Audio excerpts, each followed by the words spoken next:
listening to Electrician Live with your host, Paul Abernathy and Jay Grunberg.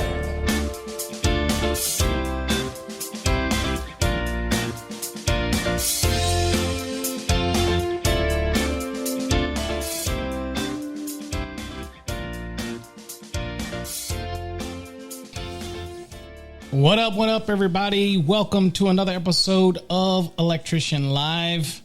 My name is Paul Abernathy, your host as always, and with me, my co-host each week, as always, Mr. Jay Grunberg, the Basement King. Welcome, Jay.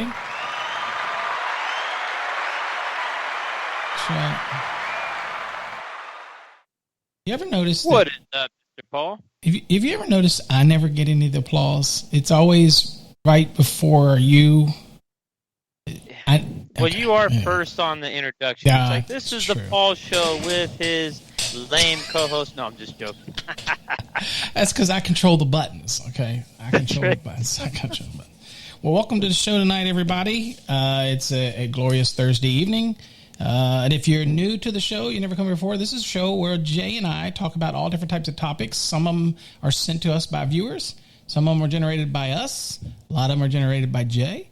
And I'm usually the code guy, so when I generate something, it's going to be code. So in an effort not to always be code, we kind of like to mix it up a little bit and talk about different topics. So we're going to do that. We're going to do that tonight. But I guess, Jay, before we get into how our weeks are going, we might as well get out of the way.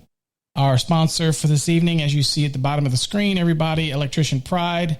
We still have the CBD still sponsored, but that's over on electricianlive.com. You can click on the links there if you're interested in the CBD stuff. I'll tell you a little story about the CBD here in a minute about my son. So anyway, did he overdose on it? No, he had to do a drug test for something, and he was freaking out that this CBD that he does was going to fail the drug test. So it was kind of funny. But anyway, I guess it wouldn't have been funny if he failed it or not. But anyway, let's go to the sponsor, and then we will get into to tonight's topic. Today's show is sponsored by electricianpride.com, your one-stop shop for electrician-specific T-shirts, hoodies, phone cases, mugs, die-cut stickers, leggings, and so much more. Featuring unique designs for electricians, journeymen, and master electricians, as well as electrical engineers and electrical inspectors. For more information on all the products that are available, visit us at www.electricianpride.com today. All right. And, of course, we have more than just leggings and all that stuff, man. We have polos now. Check this out, Jay. Check out this. That's sharp. The Gods of Current embroidered shirts, polo shirts. That's nice. Got the hats, got different types of hats, got jackets with this logo on it, and all kinds of stuff over at the website. So go check it out on our website. Code Strong stuff is also available. Got the beanie hats and mugs and all that good stuff that you can spend your hard-earned money on. All right, so welcome again tonight. And so I guess like we always start out with, Jay, how was your week? It's been kind of hectic, but it's been good, man. Really good week. The addition at our place is painted. It fully got painted today. Awesome. So again, it's this addition is as it gets down to the final stages, you just kind of take a big deep breath in and exhale out, knowing that there's light at the end of the tunnel, because there's a lot of work to be put into these additions. Oh yeah. Oh yeah. And it wears, man. The wife, she hates the dust coming in and out. She's always mopping. Hey, those slippers are for out there, and yelling at me. And I'm a guy, so I just keep. If I've already gone halfway, I'm probably going to go all the way with them on. Oh yeah. So I'm sorry, babe. Just do it and ask for forgiveness. That type of thing. That's right. Well, but yeah, awesome. Other than that, but work-wise is going good. We're staying busy. We're knocking them out. Cool. So how was your week? It's a good week. Good week. Signing up students and grading, a lot of grading, dealing with those type of things. Also, most people know that obviously I'm also with Encore Wire, so a lot of issues going on in the wire and cable industry that I deal with on a daily basis as well. So, and then of course here, Brittany and Zach and Darlene, everybody holds the fort and keeps everything going. And And so it's all good. It's all good. I don't know anything before we get started tonight's topic. I don't know of anything radical that's going on in our world. Just a lot more of the swag stuff, new graphics and things like that. But other than that, that's just about it. Still working on my book, latest book, exam prep book that I'm working on, which is slated to be done at the end of this year. So hopefully I'll be done by then. I hope I'm done by then. It's 20 chapters, and I've only done a couple, so I better get on it. And we had a good last night. For those that are in our Fast Tracks program, or also the general and VIP members over on this YouTube channel that subscribe, you have access to our Wednesday night. We had a good Wednesday night. You were there, a little tardy, but you're there. And we went over ranges again, everything you'd really need to know about ranges calculations. So that was, good. We've done that a couple, at least one other time, but it was so many students that cycle into the program. Okay. That type of thing. I don't do a whole lot of stuff for inspectors. Sorry, Carlos. I could, but I'm an NEC guy, so inspectors would be more code, and everybody tells me that they don't want me to come on Electrician Live and just talk code. So I do that all the time, day in and day out, every day. That's so they're like, can you do something a little different on Electrician Live? So that's why we come up with other topics, because I could talk code all day long. Well, let me ask you. So how many videos do you have on YouTube that you're just breaking down? When did you start your channel? What year did you actually start? Actually, the YouTube channel was started in 2014. I've been doing it since, I think, 2004, back when it was called 1000 Mics. Oh, he means swag. Yeah, I've got some inspector stuff. I got inspector stickers, but yeah, we'll add more of the inspector stuff to the swag over on the website. I'm sorry, I thought you talked about training. I started back in 2004, and I was doing something called 1000 Mics. And they weren't even called podcasts back then, but I was doing them, and then I was uploading them to a kind of like a Google Doc or whatever. I was uploading them and then made them available and that type of thing. And was uploading that type of stuff way long time ago. And I did a lot of videos. There's a lot of people that remember all the way back then that used to come and partake in some of the videos. But that's when I started, but it didn't really get on YouTube. And I'm not a big YouTuber. We only have probably, I think it's like 15,000 subscribers, unlike people that got hundreds of thousands. But we're very niche-y. It's code. And so Usually people utilize us for what they need, and that is to get their license, and then they move on. And then once they pass that exam, they're like, hey, man, it was a good ride, but this is over. This relationship. And I'm okay with that. I get it. Right. As long as they know, they always know they can come back if they need to refresh something, and you always try to teach them something new. But that's kind of the relationship I have with. None of our online stuff is designed to be a money generator. People ask, how much do you make a month for your videos and things like that? Well, everything's geared towards my courses. I mean, that's what I do. I do courses. I teach code. I'm not trying to be a YouTube influencer, if you will. I'm just we're trying to, and so that's why most people notice that a lot of our stuff has gone private rather than public, because everybody's teaching the public. It's not beneficial to my business model to do that anymore. Everybody loves to save the world, but I'm not interested in it anymore. I'm not interested in saving the world. I'm into my business and things like that. So anyway, so that's kind of how it started with me. And we do a lot more podcasts. I should mention that. People listening over at the podcast as well, you can listen to the podcasts live over on electricianlive.com, that type of thing. So that type of stuff. So everybody knows me, knows I'm a purely a code guy. In many cases, not very personable guy, I guess. If I'm on a code hearing or code panel, most of the time they'll refer to me as I hope I don't offend anybody by saying this, they refer to me as a dick. But at the end of the day, I don't care. I'm after the answers, and that's it. That's it. I'm the guy in the front row that will question whoever's on stage, because if it's not right, it's not right. And sometimes that rubs people the wrong way, and that's okay. I never got into this business, Jay, to be friends with people. I got into this business to teach people. If I make friends along the way, it's a wonderful thing. That type of thing. But that's kind of where I started with it, and that's why I teach. And YouTube and all that ended up being my platform that allowed me to be able to get that message out, that type of thing.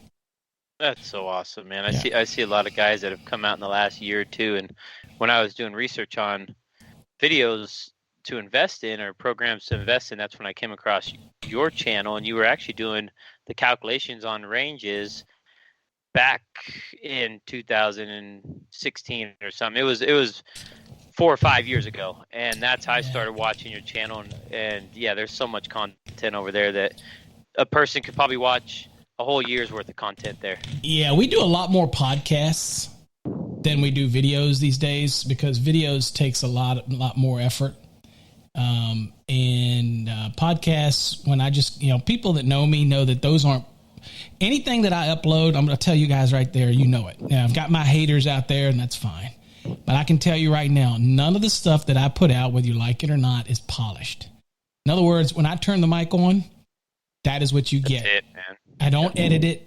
I don't remove stuff. So I'm very keen that what comes out the mouth has to be accurate. And so, it's just doing it so many years, doing that type of thing. So, yeah, I just enjoy doing that type of thing. So awesome. Well, let me give some shout outs. We got some shout outs. Looks like Christy. She says, hey, everybody, she's new to the game. And yes, she is a FEMA. I believe she joined us last week. So thanks for joining again, Let me scroll Christy. back a little bit so I can see everybody. I see Anthony, my buddy down in Port St. Lucie. Very much a Marine guy. Loves Article 555. Nate in the house. Nate. We have Soldier of God with us tonight, so I feel extremely blessed. There you go, Carlos. That actually, that's actually my brother-in-law. Is it? You didn't know that? Absolutely. There you go. I'm double blessed. There you go. Yeah, he's awesome, man. Aaron is his name. Aaron, thanks for coming. Carlos. I think Carlos is actually from Denver, so big ups to Carlos. O and what do you say? Los 3. Los? I'll just say Los. Oh, we're also over on the Facebook, but I can't see any of the chats on Facebook. So for everybody over there that's over on Facebook that I can't see you, much love to you. Wish I could interact with you, but just know that I appreciate you. I'll figure out one day the software will figure out how to put the stream chat on here for Facebook and not crash it, but it only does YouTube. So let's see. Carlos is from Arizona. I'm sorry, Carlos. Must have been a different Carlos that was in here recently, and he was from Denver. So. Oh, okay. All right.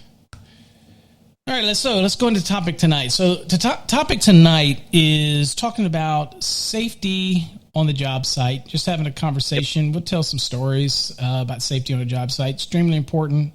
I do see a lot of videos, a lot of things out there where people are just really cutting it up on a job site. I would cringe if I'm an owner, but I get, boys will be boys, men will be men, yada, yada, yada, that type of thing. But we'll talk about that. And again, there's different aspects to safety. There's the safety aspect that you should think about every day when you get to the job site. And everybody's responsible for their own actions, but whoever's controlling the job site has to take control. So if it's the master or whoever, or the owner's there, whatever, they have to take control because it can get out of control very quickly. And then, of course, we'll intermingle that, Jay, I guess, with talking about different trades and how they get along on a job site, that type of thing, working with other trades, right? Which I've never had a problem with because most people know I like to get in there after everybody's done everything if I can time it right. You're right. Paul doesn't get in there and do that anymore, so he's no longer an electrician. You don't have to remind me of that. But I will remind you I still have the license in multiple states, so I'm keeping it. But other than that, we'll just kind of kick that off because what do you think? Talk a little bit about start residential.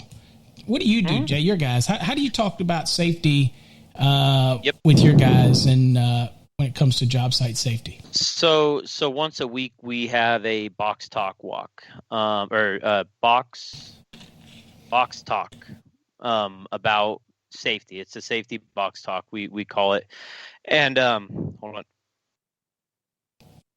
And we have multiple guys at different. You don't sites, have to get all choked up about it, okay? You ain't gotta get all choked up about it. We're just talking safety.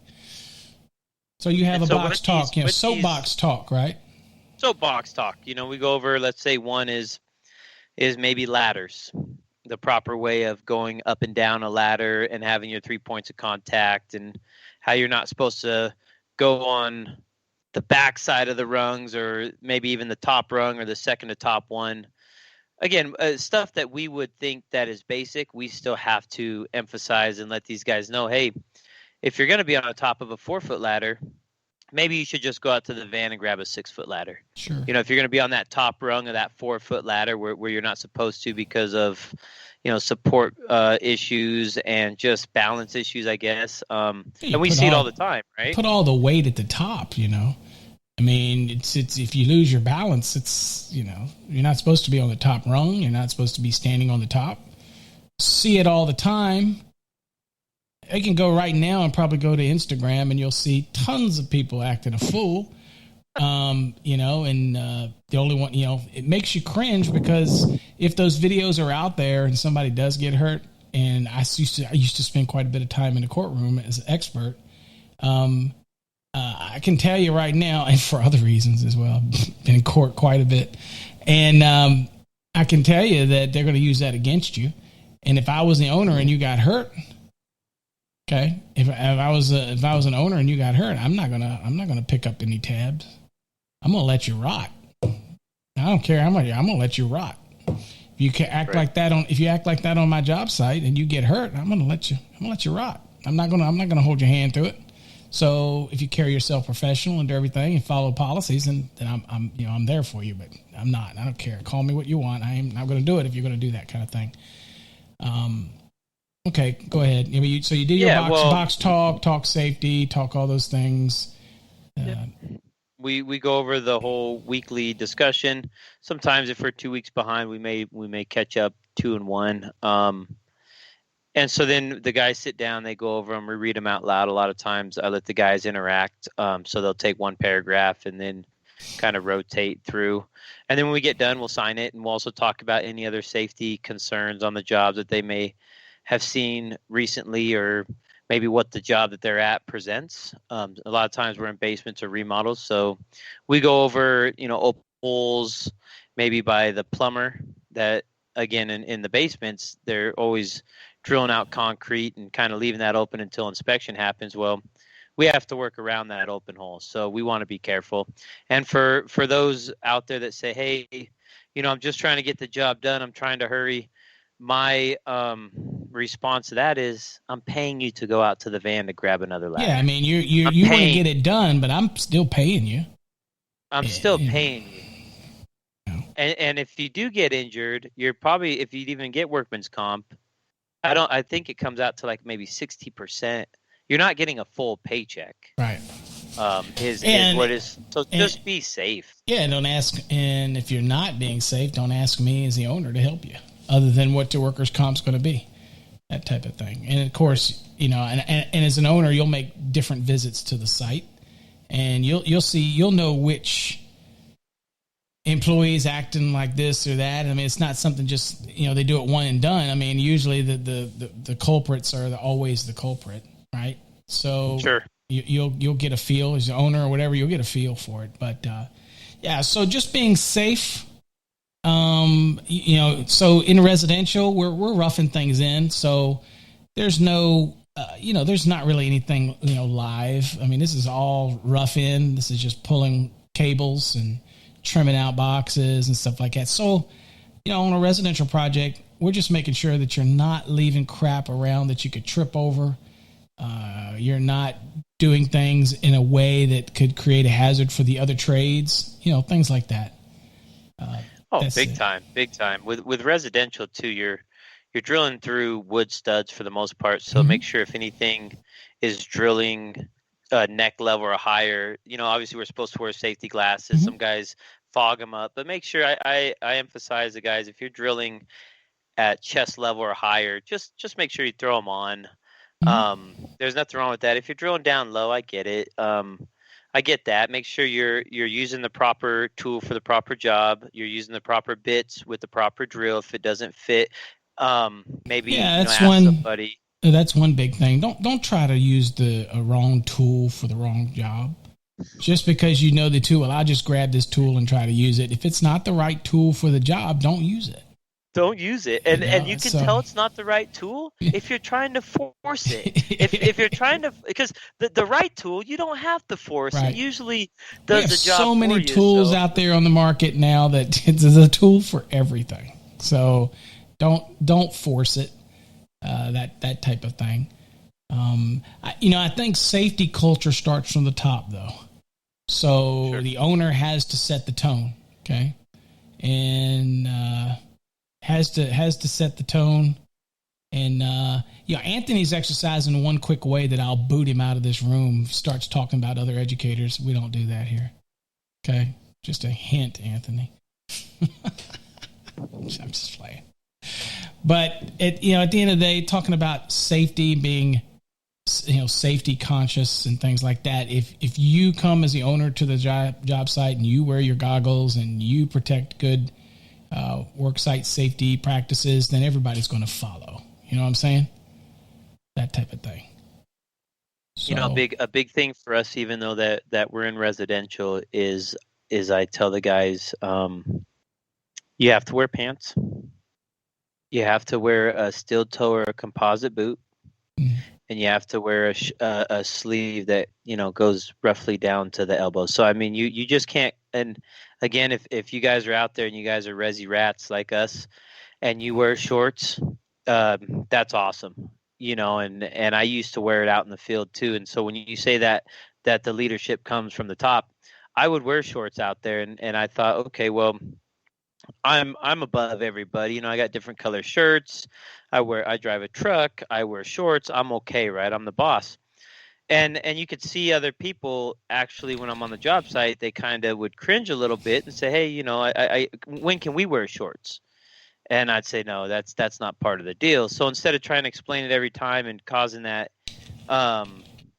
work tension, I just decided, what, if I'm requiring them to wear boots and pants out at the job sites, even though I may not be installing, I may just be there for a toolbox talk or dropping off material, who knows. I then started wearing pants and boots all the time. So yeah, and it's kind of, again, it's setting the tone. Everybody else is going to follow the tone. Anthony, I was just teasing you. No, I don't have a Florida specific, but the NEC I do.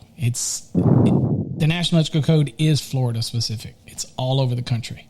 Okay. But the business part, you're absolutely right. So, now thinking about safety on a job site is also important things like, I've seen guys that are at the trim out stage or whatever, and maybe the power's not on yet and they're using a generator or something like that. Not putting the generator inside of the garage, just stupid stuff like that. Worried about carbon monoxide poisoning. It's just different things that people get in a rush or get quick and they don't think about on a residential. Leaning off the side of ladders because you can't reach something, rigging something up because you can't get to the high point in the roof, the peak or something inside, and your ladder's just a little too short, so people start rigging up things and trying to get to it. Then that's one of those things where accidents can happen. And so pretty much that. So residentially speaking, there's not, making sure you keep everything stored away, not a trip hazard, and use the proper tools for the job. You're boring through studs, wear your goggles, or if you have regular glasses that can keep them out. All those type of things. The other part that I talk about is more the professionalism. I saw a couple of videos last week of helpers and journeymen fighting on job sites. Never should take place. I can tell you, you can say you're probably glad you never worked for me, but if you ever worked for me and you had a fight on the job site and you worked for me, if I'm fighting it, don't worry about it, okay? Even though the tone comes from the top because I'm doing it for a reason, I'm defending something. But if you're doing it, that's no place on the job site. And, of course, times have changed, okay? Times have changed, that type of thing. So here it's, job sites can lead to lawsuits and fights can lead to somebody getting hurt. A misplaced fight can cause somebody to fall and hit their head. And you know what? It can happen so quickly. If you've got a beef with somebody on your job site, take it off the job site. I don't care what you do when it's not on my time.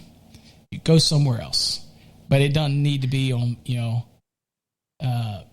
that type of thing, Well, from the contractor standpoint too, if my guys are out there fighting, and I got a good story to tell you guys, I could lose that contract. That could definitely, and if that's basements, if that's 10 basements a month, I'm most likely going to get rid of whoever started it or both individuals and keep that contractor because that contractor is paying my bills and I'm loyal to them. Even though my guys are loyal to me, I have to make that choice. And when you do that fighting, you are putting your job at risk with the owner. And you don't ever want to be that guy. When they say don't be that guy, don't be that guy. Yeah. Don't put me in a situation where you're messing with the owner's livelihood. If you want to act a fool and quit or whatever and do it and put your job at risk at your hourly rate, that's fine. But the moment that you, what is that old saying in that movie Friday? Messing with my money is like messing with my emotions. Emotions. Yeah, Smokey. You don't want to do that to an owner. And you certainly didn't want to do it. That was the original Friday, too. Yeah, I think it was the original Friday. That was the original one. That was back in the day. Yeah. It's like I look at that one, I'm like, that's 20 years ago. Yeah, I mean, you were a toddler, right? But I remember it, that type of thing. So. Oh, man. But yeah, it's one of those type of things. Somebody else said on here also about, putting staples in with your side cutters. Slamming them into side cutters. It's not what it's intended for. There is a flat side on the short dimension of it that people use to hammer things like staples in. And I don't have a problem with that. Although we say use the right tool for the job, the manufacturer might intend that that's okay for that, but not on the flat side where but the long dimension, but the short dimension, it's usually flat and, it'll be all right. The other thing about staples is everybody thinks that you have to drive a staple until it touches the sheathing and the sheathing is pinned against the stud. That is not how you would drive a staple. Staple is only there to hold it in place. That's it. If you were to take it and staple it in and there was a gap between the staple and the actual NMB and you're thinking, it's got to be tight, does not. Securing supporting requirements in 334.30, it's not about driving it until that staple is all the way in contact with the sheathing. Okay? So you could save yourself a lot of issues there by just not trying to overdrive it, that type of thing. So what else would we run into safety-wise before we shift to commercial and then we start the dreaded OSHA conversation? What else in residential will we think about? Yeah, in the residential, you have to be careful inside attics if you're doing service work or remodel work because you don't know what type of attic you're going into, and if you're not savvy with the floor joist or I guess you'd call that the attic, the trusses? Ceiling. Trusses, the trusses. There you go. Because if it's a lower level, it can still be a ceiling and a floor joist. But when you're up on the trusses, if you don't have a good feel for where they're at, and there's a lot of insulation, and maybe even people storing stuff up there, you could easily fall through the gypsum board, the drywall up top. So you could easily put your leg right through there. So a lot of times, have you done that before? Yeah. I did that in a service call where it was 98 degrees outside and up in the attic. I was up in the attic and it must have been 140 degrees. I was sweating like a pig and I was crawling across there, and the ductwork looked like a spider web of, you have the different types of ducting where you have all the trunk lines and it comes to a center mass and it comes out. It looks like a big tarantula, and they're going all over the place. And, and so you're trying to get over that. Don't want to crush it, because last thing you want is them to, because you know what'll happen, right?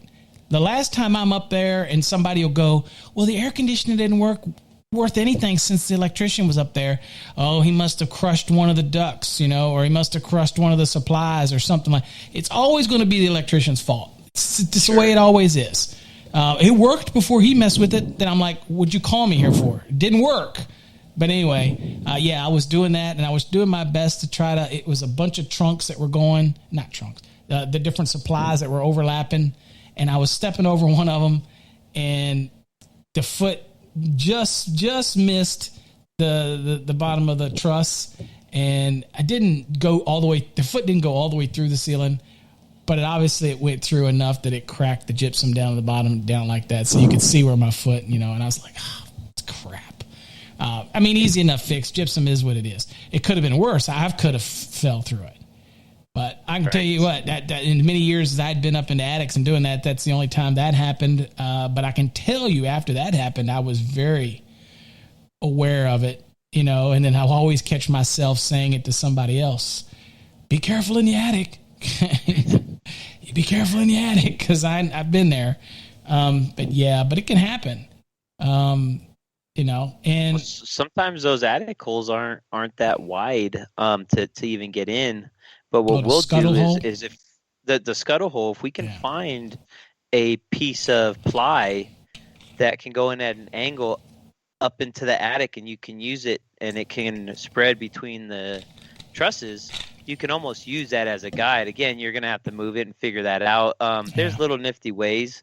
The one time that I almost kind of the same thing you did. I didn't go all the way through, but I was on my knees on the studs or on the trusses, and my knee gave out on me, man. It hit the wood wrong, and it did something. And I got really weak, and so I went right in between the studs, and you could hear the gypsum board kind of make that crunch noise, And I'm like, I'm still up there. There's no hole, but my guy's down there. He goes, man, I thought you were going to come through that thing, man. He said, I heard that boom, and luckily they just had to tack it back up. Dude, I can tell you if I had gone through it, it's coming, because even back then I wasn't a little boy. So if I was going to go through that ceiling, but you just got to be really, really careful.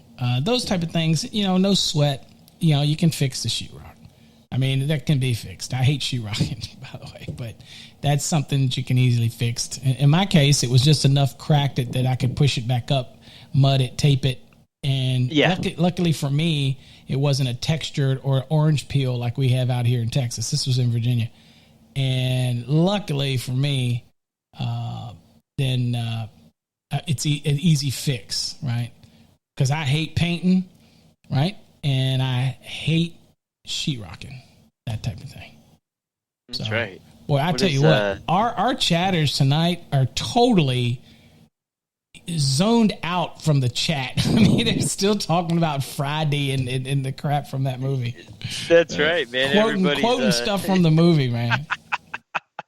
That's so awesome. If you go back though, O did say, did you? I guess I have to get a rotary hammer. My boss didn't want to provide one. Said to use my Milwaukee hammer drill for them drop-in anchors. And I'll tell you what, I went out and bought the 12-volt rotary hammer from what Milwaukee. Brand? And yes.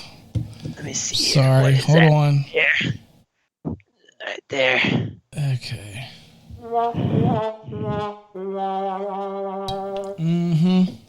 The knockoff sister for Ryobi, and that's right. That's right.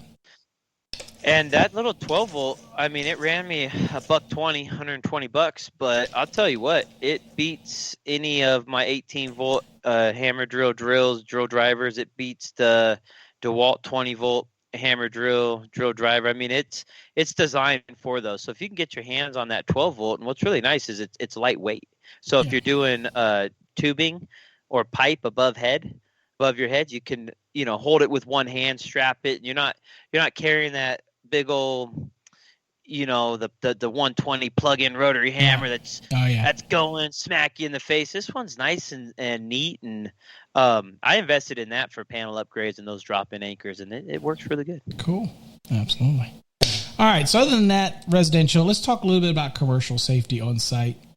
Obviously, everybody is probably familiar with OSHA, Occupational Health and Safety. Is it administration or association? Administration, I guess. My experience with OSHA on commercial jobs is having them come out to the site after somebody got injured. But what's real big about, and this also goes over to residential, is look, if you're, we probably should talk about that. If you're, a lot of times residential and commercial, people want to use extension cords that are chewed up, wrapped in electrical tape. And again, it's an OSHA violation to have to repair something with electrical tape. If it's damaged, it should be replaced. OSHA has a really good assessment. And so I don't know if Jay can see it, but I'll go over to it for those here. OSHA has a really good assessment here that's for compliance and what have you. They've got steps to follow, falls, ladders, all these things that, scaffolding to be careful of. Has great stuff when it comes to electrical and safety. Things like extension cords that are damaged, ground pins ripped off of it. Do not use those on a job site. Okay. You might have survived it right now, but don't do that, because it still is going to impede the integrity of the return path for fault current to clear an overcurrent device on a job site. Even if you're doing temporary power, there is no such thing as temporary death. Okay, so anyway, so that's just some stuff from the OSHA site. So that's at OSHA.gov, and you can go look at it, and you'll see there's what's called a Compliance Assistant Quick Chart. And it's just a 7-step process for safety. Okay, sorry. Go ahead, Jay. No, those extension cords. We were doing. I was like a second-year apprentice at IEC, and they were going over the safety of extension cords, and they were like, "Yeah, if you're on the job site, and you see those cords, you make sure you cut them in half, and it doesn't matter what trade they are, and whoever's using them, it's a safety of the job site." Let me tell you something, man. If you don't want to get your rear end kicked, don't go cutting anybody's extension cords, okay? Especially the painters, the framers, the plumbers. It doesn't matter what the trade is, man. Yeah. Don't go around cutting cords, you guys. Yeah. But I'll say for me, my guys, I'd always tell them, or anybody, and people would call me and I was consulting with different things in safety, I'd tell him, the moment that your extension cord gets damaged, just replace it. It's no brainer. Yeah. There's no sense, and you might say, yeah, it'll work, it'll fine. The thing about electricity, it always seems to work, even if it's unsafe. It still seems to work. Right. And us, we just, as long as it does the job, we're like, it's working. Well, that's why you see so much crap wiring out there, because it still works, and people look at it and go, it still works. And I'm like, yeah, until somebody gets hurt, and then what are you going to say? What are you going to play, stupid? You're going to play dumb at that point? People have told you that that's crap, but you do it anyway. So OSHA, think about that. So scaffolding, any holes that are in flooring, hopefully they, barricade that off so nobody falls through. My brother, I think you've all heard me tell the story back years ago. My brother fell multiple stories down a hole because they didn't block it off right. Sure. So those type of things. Being very, very careful. There are a lot of knifeless job sites now, Jay, where they will not use a knife on a job site. To me, a knife is a tool. If you know how to use it properly, it's not any dangerous than any other tool. Okay? I mean, it's like taking their side cutters and cutting your pinky off. Why would you do it? So the same thing with a knife. If you use the knife right, and you know how to hold it right, and you know how to guard it right, and you're stripping NMB or stripping SE or whatever you're doing, then it's not a danger to you. But so many people get in such a hurry that it's just, so I mean, a tool, we would usually always have a class on how to properly strip and use a knife. And people say, well, that's stupid. Why would you have a class on a knife? Anybody knows how to use a knife. Why do you think we now have knifeless job sites? Because people don't. Because they're one of the leading causes of injuries. Because there's only certain reasons why companies will put those type of rules in play, and that's because they'll go back to the safety department and they'll review the whole last year's worth of injuries, and they'll take whatever that top one is and maybe even top three and try to implement a safety protocol for it, and that's where you get that no knife. I actually work for IES, which was a commercial outfit, and they would not allow hacksaws or cordless. They wouldn't allow the hacksaws on the job. You couldn't use one. You had to use a skill saw to cut your tubing. Wow. That's what and they had a bunch of the the Makitas? Is that the blue? I sometimes think I have more control with the hacksaw than I would with the. But the thing is they had those or sawzaws too. Sorry, sawzaws as well. Okay. That's what they were eliminating. They're eliminating the sawzaws. The hacksaw, if it's a manual one, I think you are good. Okay. Because again, it's the manual and you're okay. But they actually no, I think they just wanted skill saws. I don't know what they had, but anywho, I've been with many companies and there's many of those policies. Yeah. So again, the policies get written because things happen. And I know at Encore Wire, for example, they don't allow any knives on the property. And they have certain knives they'll allow you that the blade only comes out so far, and it's approved, and it's basically more like a razor knife. That's it. If you get caught with a different knife, they'll walk you to the gate. There's no second chances on that. So being safety conscious of things like that. I never had that even back then. The knife, my electrician's knife was near and dear. So that type of thing.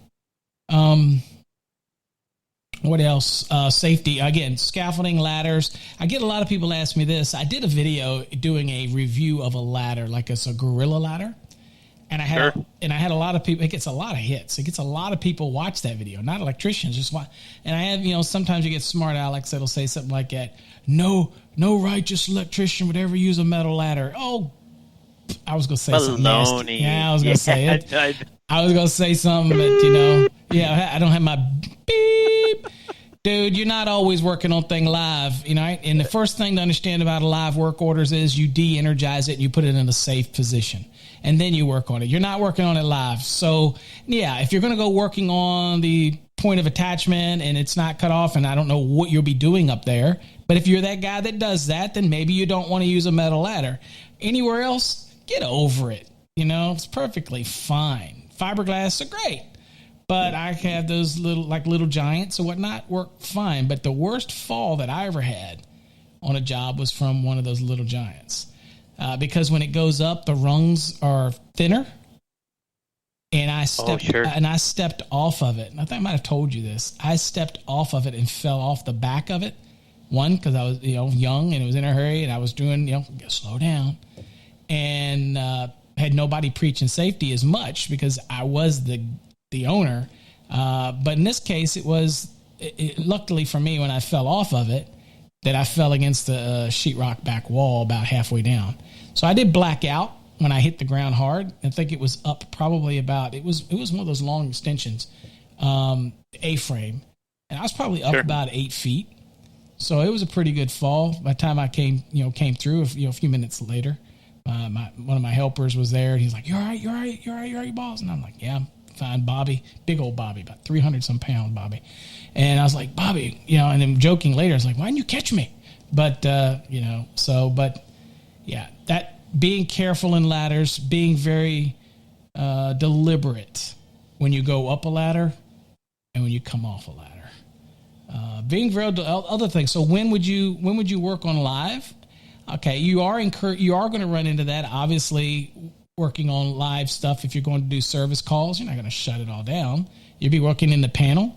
But as I tell home inspectors and other people that I've told them, I said, look, you don't need to go forging in the panel. You can look in the panel. You're an electrician, so you're trained for these type of things. You have insulated conductors that are in there. You know what's live and what's not. You just, you're looking, you're doing some analysis, you're checking terminations and things like that. I had a pair of gloves that I would use, that I would put on anytime I was worried about that. Sure. That type of thing. I've got a video where I do an analysis of a panel.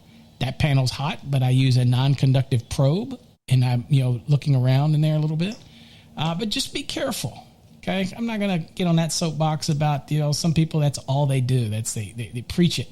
I'm not. I'm just going to tell you, electricians, just obviously be careful. It only takes 1/10 of an amp to kill you, and if you get bonded right, that's all she wrote. So, yeah, don't go on a service call barefooted. How about that? There you go. Don't do that. Okay, you don't want to go work on a concrete floor and working on a panel barefooted. It might not be a good day for you. But other than that, I wonder if those little giants are more popular because if you're kind of a side job kind of guy and you're if you watch my video, it's available over on the YouTube channel. It's the same thing. It's the same thing like Little Giants is the monster, gorilla ladder, whatever. They're all the same concept, but there's so many. You can go to one job and like I have one that I have now. That thing will go up. I could do a chandelier in a 18 to 19 foot ceiling from one ladder, and then open it up, and it gets up as high as 26 feet if I have to get something to an outside floodlight or something. I mean, so one ladder can just do so much stuff, right? Right, and that's why I think the guys like that ladder, and they're probably reviewing that episode a lot because they're about to invest a couple $100 into something, and they want to make sure that they know how to work it. Yeah, and it's a good ladder. I tell you, the Gorilla ladder works good. But I do get the comments from people that say no electrician would use a metal ladder for electrical work. I'm sure, like, come on. Coming from a guy or gal that doesn't even own a ladder, but hey, it's okay. It's okay. I like how you can tell me what I need to invest in, but it's okay, Marcus. You're watching the video. Right. But yeah, you're watching, right? Yeah. Marcus says he likes the hat, man. Thank you, Marcus. Hopefully I will have these out for sale later on this summer. We're going to try to brand it and do some clothing line as well. Maybe kind of like what Paul does there at Electrician Pride. So hopefully we can get that over there as well. But yeah, this is the design that is the second design. We have also the green goblin. Oh yeah. We used to have that logo that was up. Yeah, the goblin dude. Thingy. Goblin guy. All right, so I mean that's and we definitely can get all that swag as well online if we needed to. Whenever you're ready. What else? So that was safety. I mean, again, that's just the safety aspects of it. Don't try to do anything that you're not qualified for.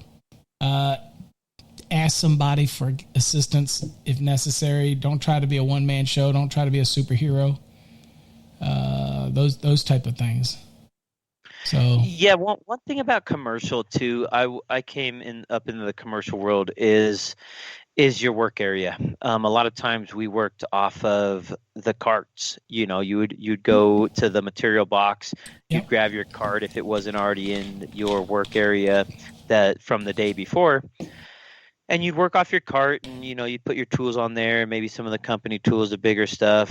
You'd put your hand tools on there, maybe some materials. A lot of times we'd mount 4 square deeps onto the corners or whatnot and throw connectors in there. Again, you could do whatever. I seen guys put ladders and their pipe benders attached to their movable cart. But the thing is you're not the only guy in that workspace at times. So make sure your carts are clean. Make sure that if you are bending conduit or tubing or pipe, whatever you're bending, make sure you're picking up those little pieces too, those little cut pieces. A lot of times I would have a 5-gallon bucket with me for any of those little small items that, we call them little rollies, little roly-polies, because you'd back up and your foot would get caught on a 1/2-inch one and you'd go backwards and right on your butt you went. So I think the professionalism, even if you're an apprentice, you'll never get in trouble for being clean and neat.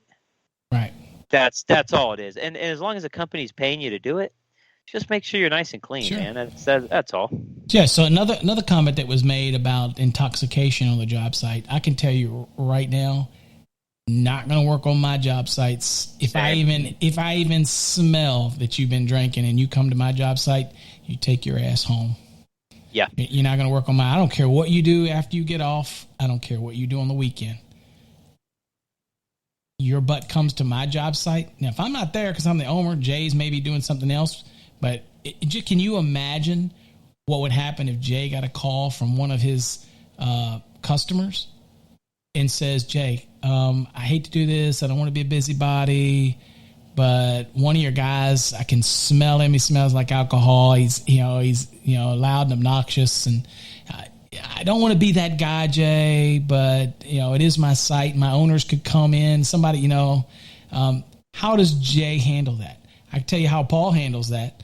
Paul stops whatever he's doing, jumps in his truck. He hits that job site. Yep. I pull that person aside. Okay. And I just simply go to them. I say, dude, and this is how I am. I say, dude, open your mouth and blow in my face.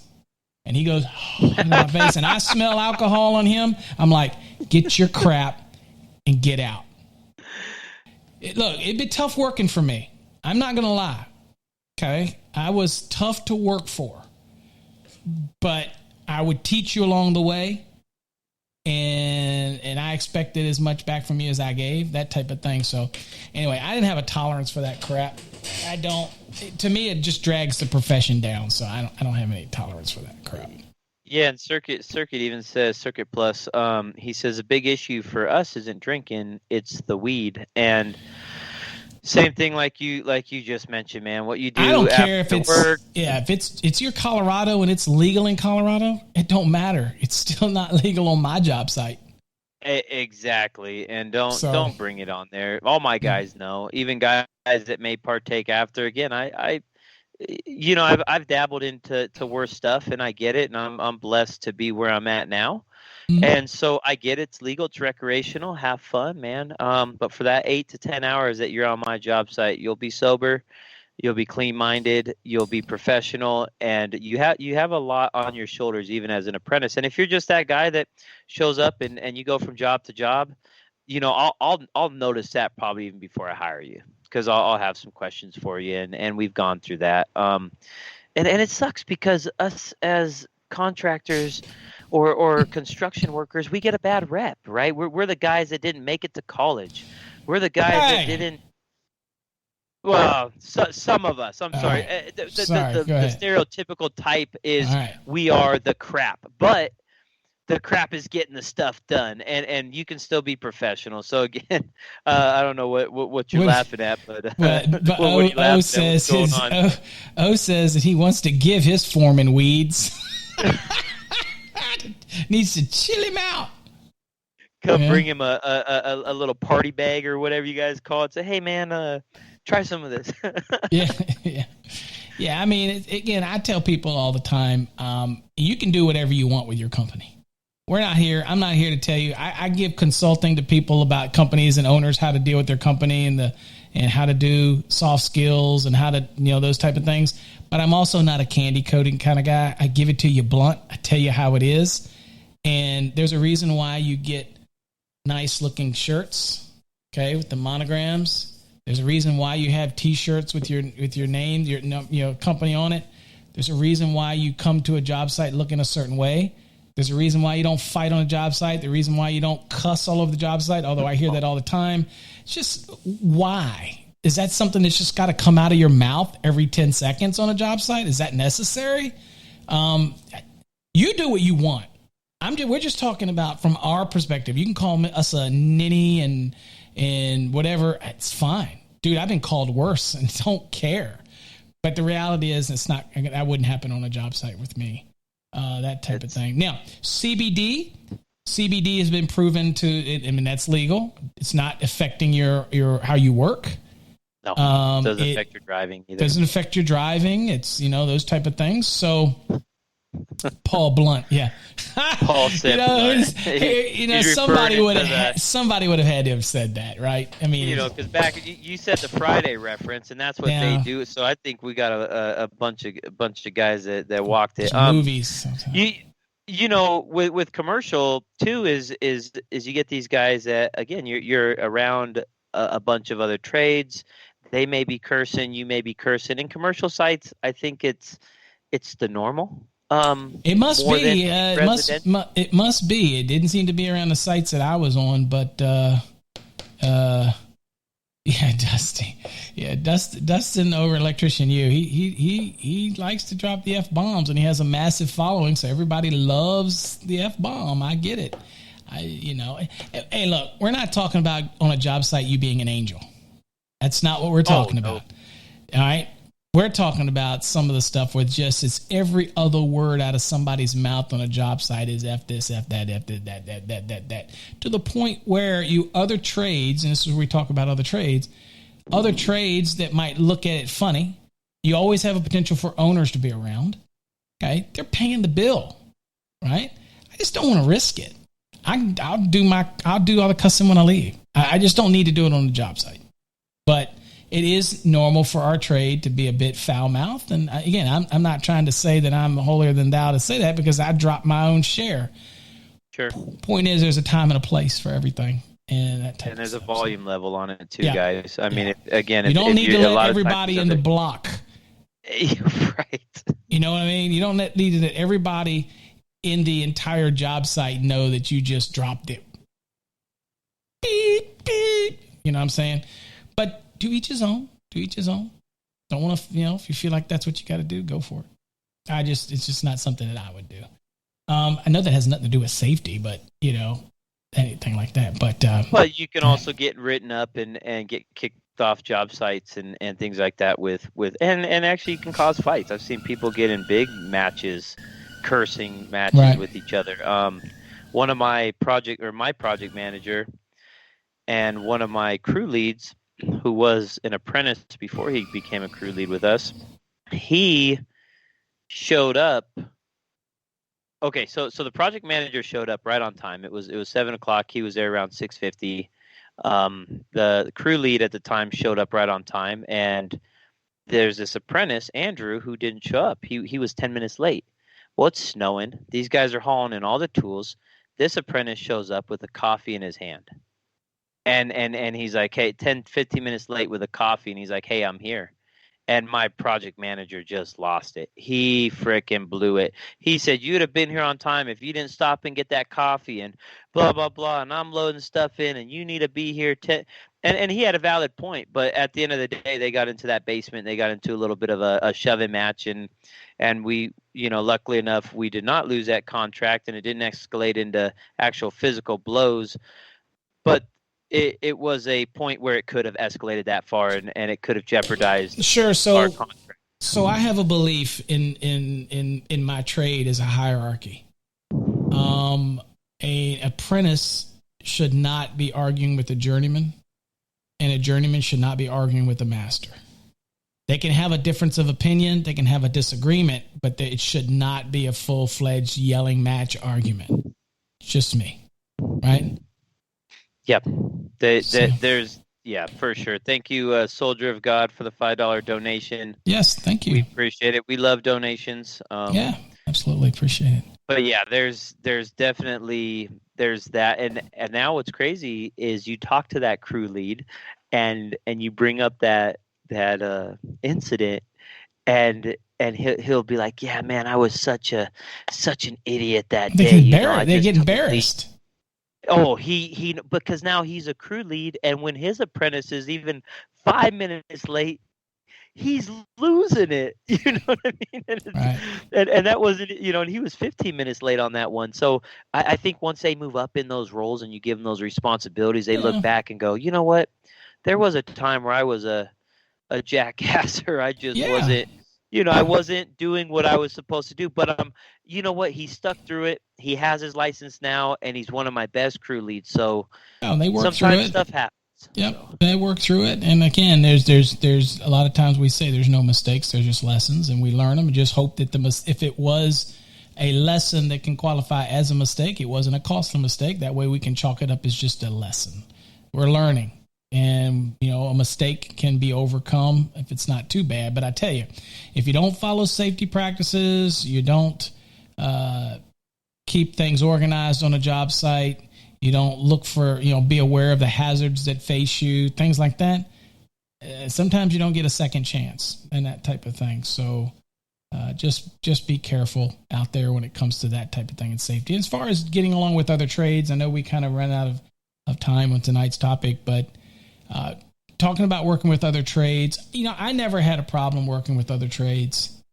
I always had a little bit of iffy with the sheet rockers or gypsum guys because, I was always, puckered up whether or not they're going to cover up a box or two or something here, that they're in such a big hurry, or they're cutting out my boxes and and then it's my fault if my guys, if we didn't push the wire back further enough into the box and they could chew the heck out of it with their rotozip.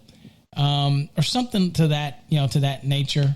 But usually I personally didn't have that many confrontations with the other trades. In fact, my brother, for example, he gets along with all of the trades, and they all, he's got friends that are obviously the plumbers and they help him out and everything. I never made relationships with the other trades. I just went in and did my job, and I wanted to be the end guy. I wanted to be in. I used to tell him, I'd say, tell me when the plumber and the mechanical guy have their stuff in, then I'll come out and get mine in. And they would always go, but you might delay the project. I'm like, I won't delay the project, because they want you all there sometime at the same time doing everything. And I would say, let me get at the end. Now, that didn't work all the time, but that's what my preference was, to be at the end. It's not that I didn't get along with the other trades. I just prefer to come in at the end, because it's so much easier for them to try to, move my wire when I don't want them to, and then nobody tells me about it, or they do something and cut something or do something, and I don't know about it. Obviously, if I come in electrical and the plumbing's already in or the mechanical's already in, I'm not going to screw with their stuff. It's, so I'm just going to work around it, that type of thing. But I got along fine with all the other trades. I didn't have any real disagreement with anybody. I think if you respect everybody, and you give the respect and you receive a certain respect on the job site, then you can work around it. There's going to be issues. Bigger commercial job sites, you're going to run into HVAC lines that are in our tubing ways, our raceways. You always have those issues. But again, it really just depends, kind of like how you and I were speaking before about inspectors. Yeah. It's all about how you present yourself to them. If you're acting like a big hot shot, and to the inspector, you're probably going to he's going to pick everything for you. Same on those job site with other trades. You act like a hot shot, those guys are tough too. I can tell you, as an inspector, the more, if you the more you talk, the more you boast, the more you get in my face, the more I'm going to find wrong. And my microscope gets much broader the more you keep talking. The more you keep arguing, the more I'm going to keep looking, and that type of thing. And people say, well, you shouldn't do that. Well, then it's kind of like arguing with a cop. You don't argue with a cop. Cop says, put your hands up. You put your hands up.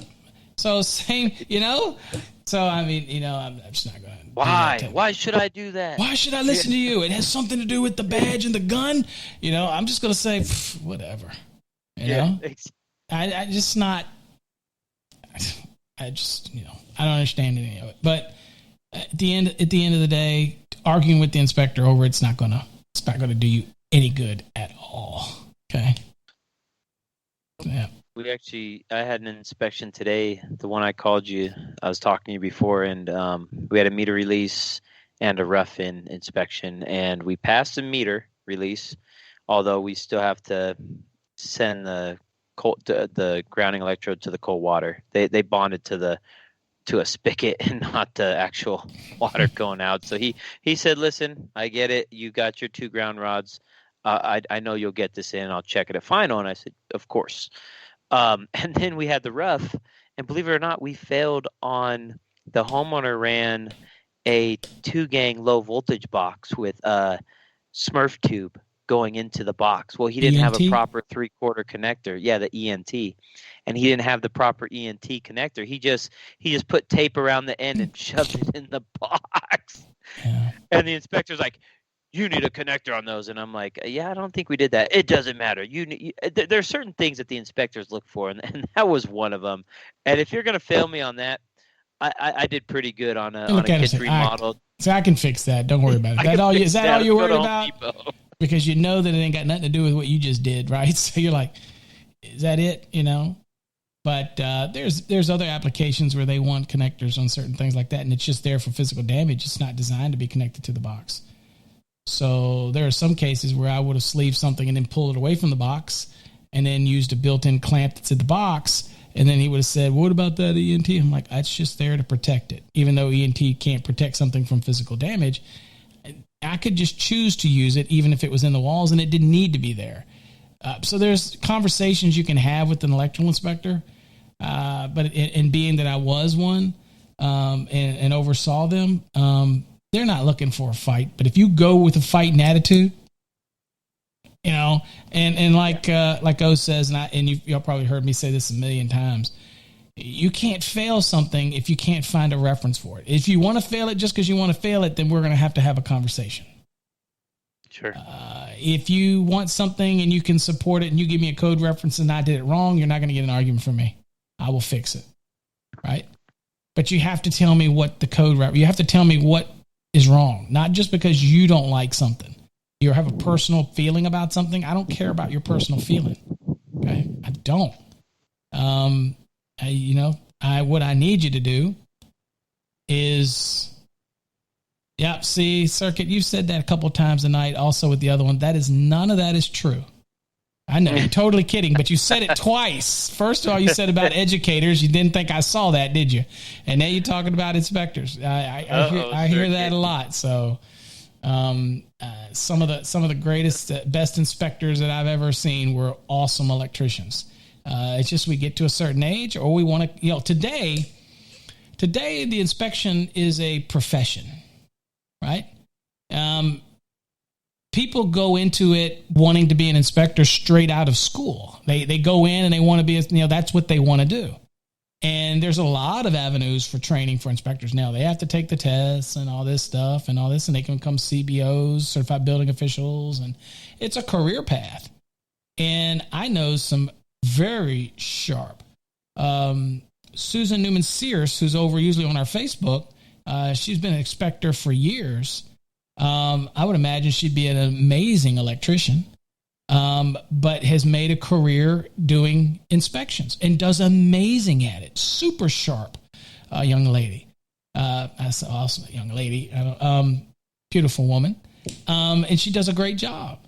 So, I don't judge that, but I know you're joking. But at the end of the day, people that say, "Well, Paul, you teach. Could you still turn the tools?" Come on down to McKinney, Texas, and I'm more than happy. You want to come on down? We'll build 2 stud walls up, and we'll do some wiring, and we'll just see how educator may be done. Now there are some educators out there that probably were electricians for about a year, and that was it. I get it, and they probably can't do it. And there's been some that were inspectors, and some that are very well known educators that were inspectors for a short amount of time, and they couldn't do that anymore. But sometimes that's just not their calling, right? I did electrical for 20 plus years. After that, and I still own electrical contracting business. I prefer to teach. That's just me. But it's kind of hard to teach it and talk about see, that's the one thing, Jay, we talk about educators. It's really hard to teach it and not get into the weeds and get very detailed. Sure.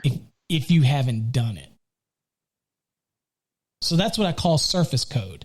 When somebody talks about just the surface or just what's in the code, or do they get deep into it and talk about the application and the installation and all those little pieces that are involved in it? There's no way you couldn't talk about those things if you didn't do it. But I can promise you one thing. Wiring a house today is the same as wiring a house as it was 20 years ago. Ain't nothing changed. You have other boxes, you have other different options, but the non-metallic is non-metallic. MC is Right. MC. Connectors are connectors. Blacks to blacks, whites to whites, greens to greens, bond the box, green ground screw, devices, receptacles, okay, hot, neutral side. Dude, it ain't changed.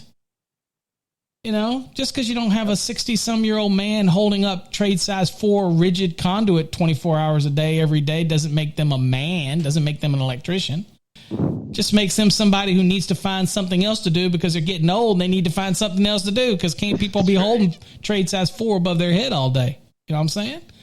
Anyway, sorry about that. I think that goes with improving into the trade. You know, you start as apprentice, work your way up Service to your mass are RW. easy. Circuit plus, those are easy. What's mass easy? are easy.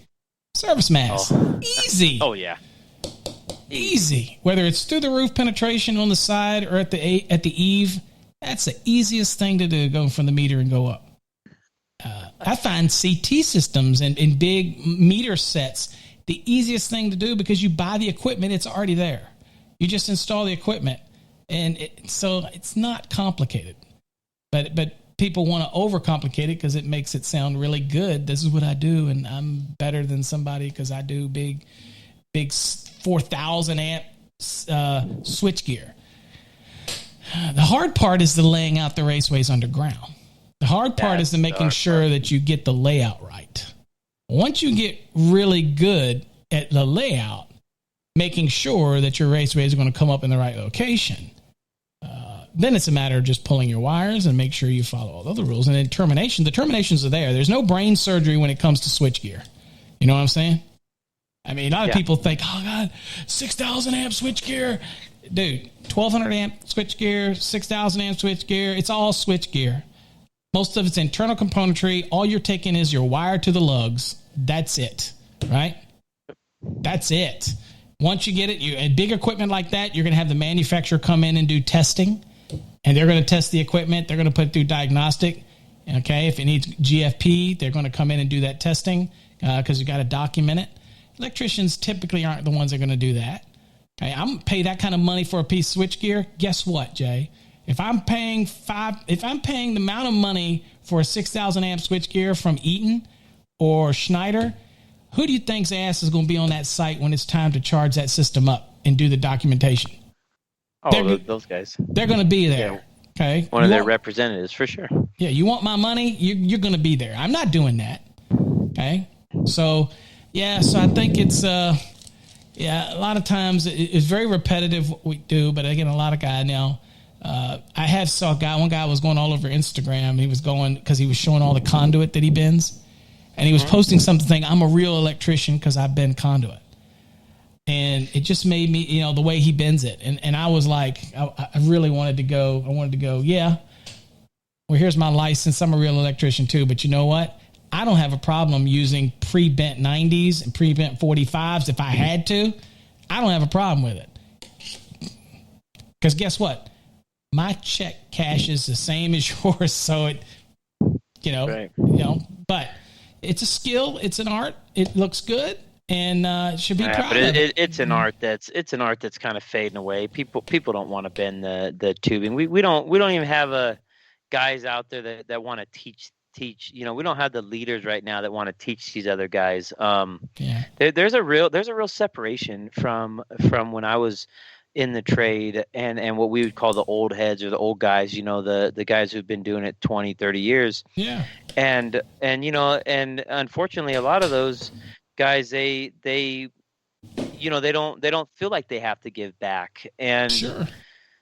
And so again, maybe I'm stepping on some toes or going to call that kind of, the old heads out, but it's, you want to give these guys something to remember. Now, granted, if you don't have time to show them how to bend the pipe, I get that, but there's nothing wrong with also bringing them to the shop and showing them how to do some 90s or some offsets. That's what I want to do with my guys. I was supposed to set up a time here, but people are out of town. But yeah, we'll put on a little class. But it is an art for when I came in. It was an art. Now it's kind of MC and FMC. Just easier ways to make that raceway connect from point A to point B. And some people, I do hear we looking at some of the comments and things. I do sometimes hear people say, people will say, rigid or intermediate or EMT, that running MC is it's not as good or it looks crappy or whatever. See, now I totally disagree. If you you can run MC and it look just as good as any old raceway that you would run, and you can also make it look as crappy. In fact, there's more room to make it look crappy with MC because it is slightly flexible, right? Yes. Than it would be running something else. But you know what? What I found, Jay, is for me, I guess I look at it slightly different from an owner's perspective. If I was a union guy and I'm doing work, right? And I'm doing union work somewhere in Chicago, somewhere like that, and all they run is rigid or intermediate or EMT or whatever, and they do a great job. It looks beautiful. I ain't no lie. Everything's got to be worked out. You got to know. It takes effort. I get it. But for me, that's not something that I was cared too much about to be the best conduit bender out there. Me, I was about getting the job done. I wanted to look nice, don't get me wrong. But I didn't have a problem if I had to use a pre-bent 90 or a 45 or an offset or whatever. If I had to do it, it didn't bother me. And from a company perspective, I need to get the job done. So I am not going to sit around while somebody spends overt amount of time making it look beautiful so they can take pictures of it and post it on Instagram. I need to get the job done. If you're good and you're quick and you can make it look good and you're not spending extra time on it, have at it.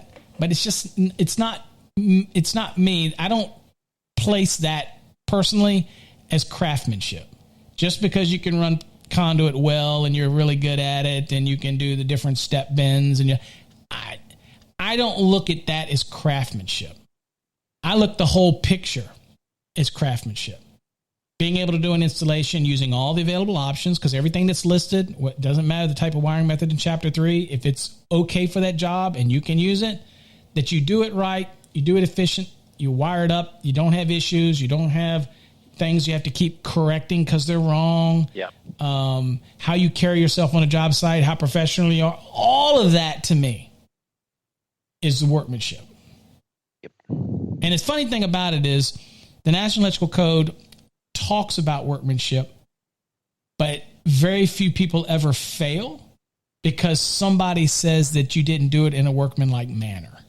Because workmanship is in the eye of the beholder. Sure.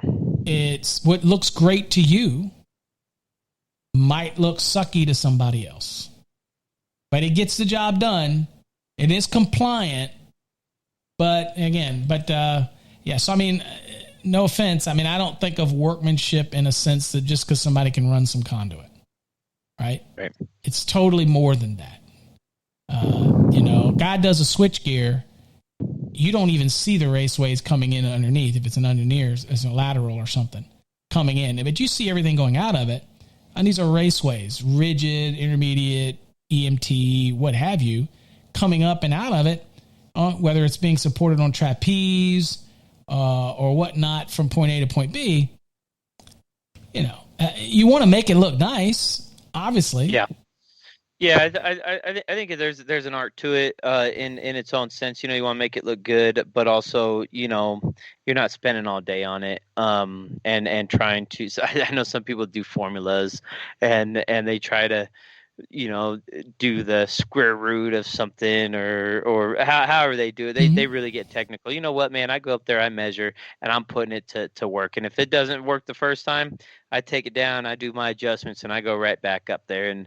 And you know what? I know enough just to get by, just to be dangerous in the piping, and so I can hold my own. I think the toughest pipe that's manual bending is 1.25 inches. I have to make sure that I have all my tools on. I have to get someone on my shoulders and have that real weight for that 1.25 inches. But other than that, 1 inch, 3/4, 1/2 inch. I think 1/2 inch is probably the hardest because it's so small that you can go from a 30-degree bend to a 35 within just a little a little small little boop, as I call it, boop. And yeah, when I was in school, we spent probably 3-4 months just bending with a bend field bender. And, and it wasn't until my senior year that we started doing a lot with hydraulics. But we worked with the benders, and when I was in trade school, and I went for 2 years, 5 days a week. And we learned the different pieces of it and everything like that. But, I never was a big fan of saying, ooh, I want to do a big old job of EMT or rigid or whatever. I did what we had to do to get the job done. And to be honest with you, I never really took pictures of it. I think it's just become a thing in the last couple of years where everybody takes pictures. And that's great. You know what I mean? But, I don't have a problem with PVC either. I run PVC in a heartbeat. I don't have no problem with any of the wiring methods. Okay. So, obviously commercial, I follow what the drawings are, whatever the specifications are, whatever they want in the drawing, the engineer spec'd out, that's what they want. If it's rigid, intermediate, it doesn't matter. But again, I can tell you when it started getting into the larger EMTs and the large rigids, we would buy pre-done 90s and stuff like that because it's just so much more efficient. I wasn't out there to show how beautiful I was that I could use a hydraulic to bend these things. And no, I didn't. You can, it's fine. I didn't do it. So Jay, that makes me not a good electrician because I didn't do this. I didn't think you were from the time I knew you. But now you're saying it on the air. So I guess, no. That's right. Elwood says outwire your ass, buddy. Come on, bring it. I'm the basement king. Okay, that could be a pay-per-view event. We could do a pay-per-view. To get a pay-per-view wiring match, would that be something? How many people would pay for a pay-per-view? The old guy versus the young gun. We'll get a wall, and it'll have a predetermined what we have to do, because that's actually when I won the Vicacon National Vica contest back. Oh, do you have one of those, Jay? No, you don't. I do. Okay, so way back 30 years ago, back to the dinosaur age when I won that, we were given a set of drawings, and we had a wall, a room, like a cubicle, and we had to follow the rules and do all the wiring. And there were little things that they would tell you, like the finished floor was a certain thickness. And all the reason they were telling you all these things is because they would come and measure your box height and everything. And if you didn't compensate for the floor or you didn't compensate for other things, then they would ding you. You'd lose points. So they would give you a list and it would tell you the finished floor. And you would wonder, and some people would wonder, why are you telling me what the finished floor is? 3/4 inch tongue and groove, this, or what is the substrate, whether it was a 1/2 inch sub and then it was 3/4 tongue. You had to figure, okay, all right, so I need to make sure my boxes, in the real world, it wouldn't matter, right? Right. But in a competition like that, it did matter. Everything mattered. Neatness, everything mattered. And so that type of thing.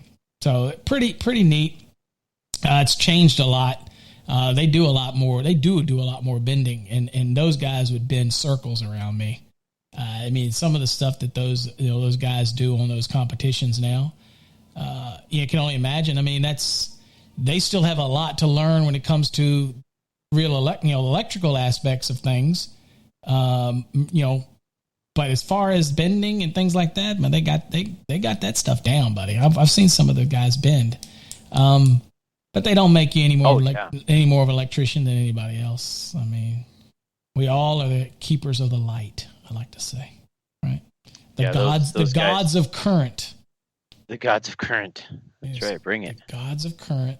O says he watches those electrical competitions on the Sparky channels. I've actually seen that channel too, and man, those guys they're in it deep. They're competing against each other. Mm-hmm. They're going against the clock. I don't think they can wear tool belts, so they're working off of some type of platform that they have their tools stationary. Mm-hmm. I don't know all the rules and regulations. Maybe some are different, but yeah, when you get into that competition, you really have to know, like what you were saying, what they're asking you to do.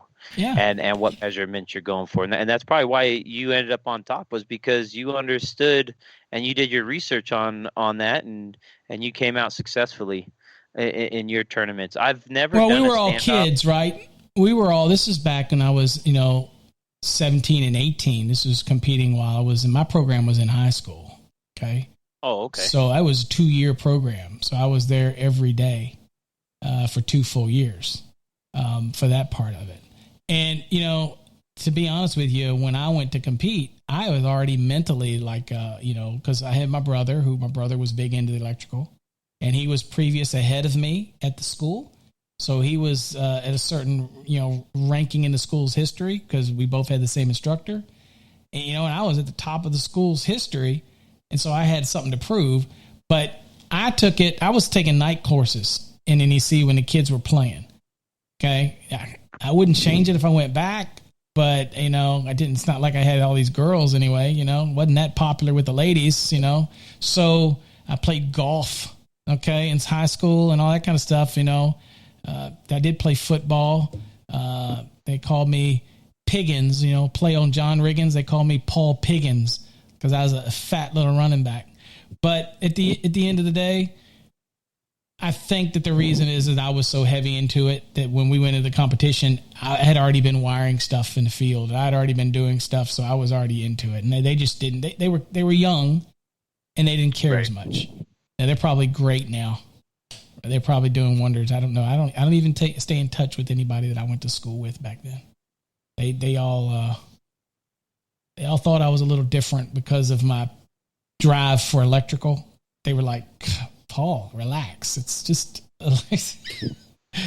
electrical, dude. We're just trying to get through school. I'm like, no, this is my career. So anyway, can you imagine? Sure. I don't know where we talked about, where we went on all that. Right. We went all over the place tonight. We went everywhere. Anyway, I did remember something Anthony is asked a couple times. What our thought is, Anthony, I forgot. What our thought is on wearing life preservers, I guess, or life jackets when working on docks. Well, you know what, Anthony? The limited amount of marinas that I've worked on, the marina was already there. The dock's already there. When I go to a pier, I'm going on vacation, and I go out on a pier. I don't go out on the pier and throw a life jacket on. So if I'm going to work on that pier, unless I'm working out over the water or out underneath the pier or somewhere where I could fall in the water, then maybe. I can swim pretty good, so I don't really, I have a problem with that, but I've never had to do that. Most of the wiring and stuff that we did weren't underneath the dock. It was actually parallel with the dock, or it wasn't anything that would require me to wear a life jacket. Now, as far as OSHA is concerned, I don't even know if OSHA has a rule on it. You'd have to go look at OSHA.gov or whatever and see, but I'm not aware of one, that type of things, those type of stuff. But no, I probably would not wear a life preserver because I don't know that it's required. On a boat, you require it, but I'm not sure on a dock. Okay. So I don't know. I probably wouldn't, so I don't know how I can answer that question for you. So yeah, I don't think I would either unless it was required. If it was something that we had to do mandatory, then yeah. But other than that, it just would be something that's more in my way. Unless the life preserver had maybe pockets for my tools, and then I could work off of it. There you go. Maybe there you go. Maybe Nate Anthony could design that and. Nate says there's a fall protection is not required on a lift. Next to the water, life preservers are. Okay, I can't neither confirm or deny that. And my old saying, Nate, is that I always tell people put up or shut up. So you'd have to show me that in OSHA rules somewhere for me to know that. But other than that, I'm one of those guys that don't believe anything unless I read it and see it. So, but might be the case. Might be the case. So I'm definitely not wearing them in basements, even though they flood. I'm definitely not wearing them in basements. You better, because you never know. You might be in the middle of a basement and there'd be a flash flood. I may need it. I may need it. You got to have GFCI protection now, whether it's finished or unfinished. So the hazard's there, baby. The hazard's there.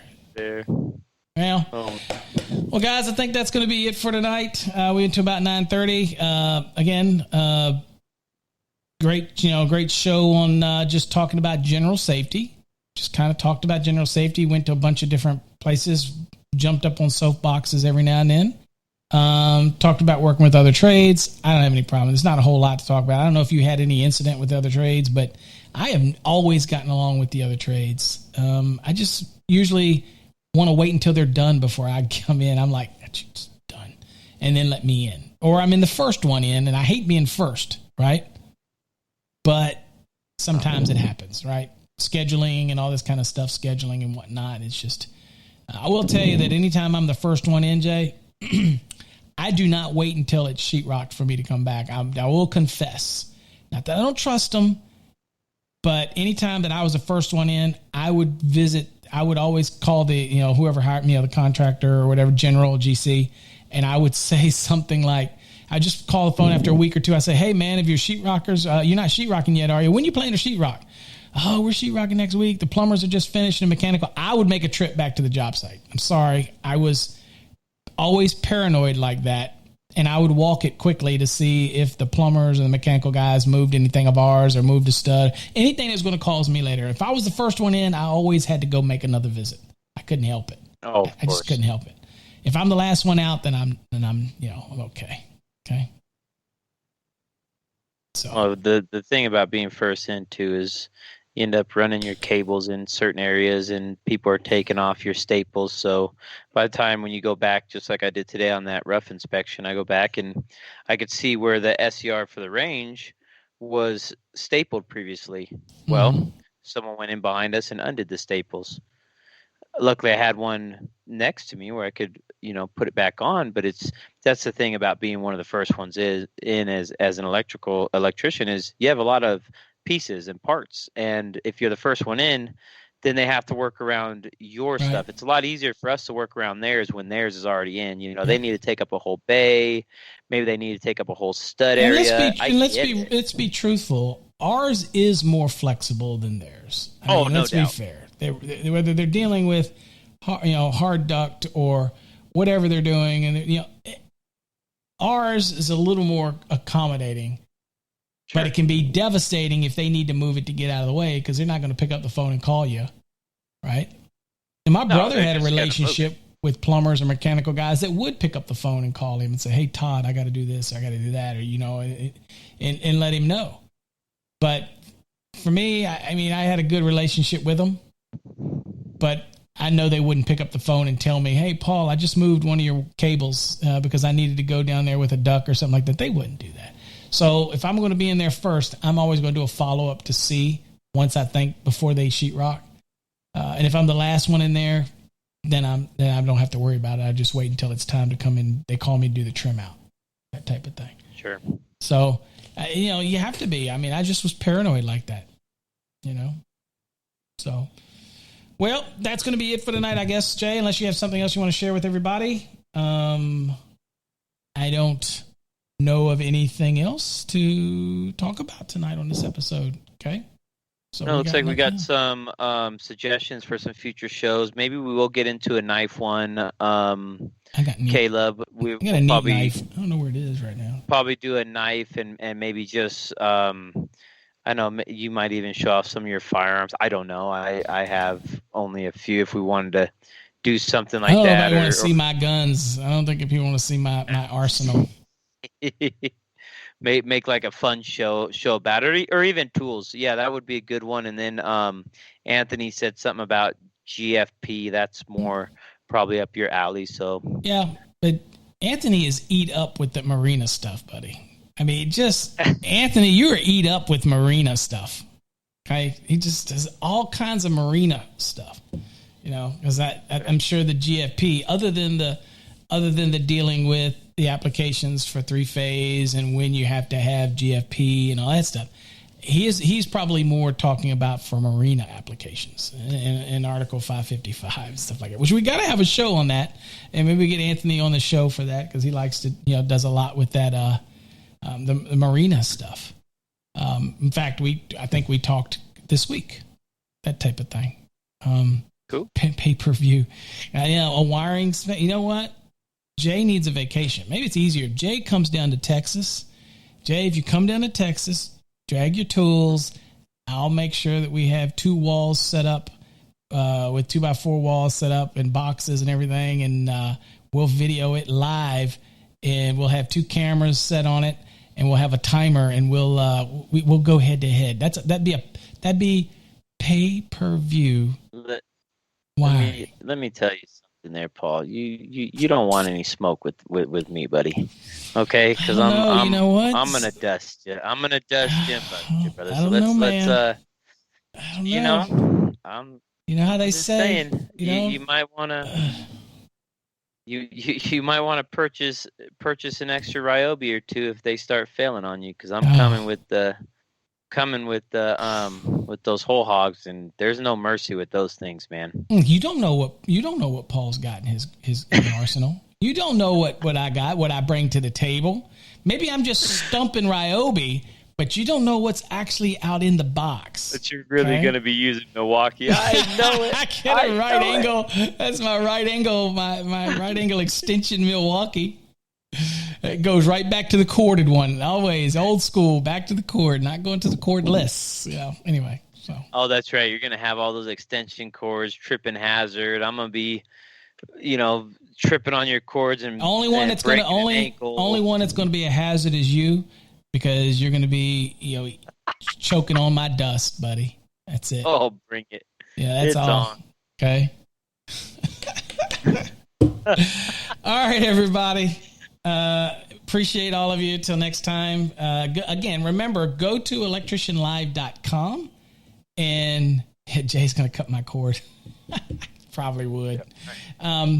Go to electricianlive.com. That's where you see the updates and everything on the future shows. We will get it updated. Hopefully, I'll get it updated to some future shows. And we will see you next week on Electrician Live. Till next time, folks, stay safe. God bless.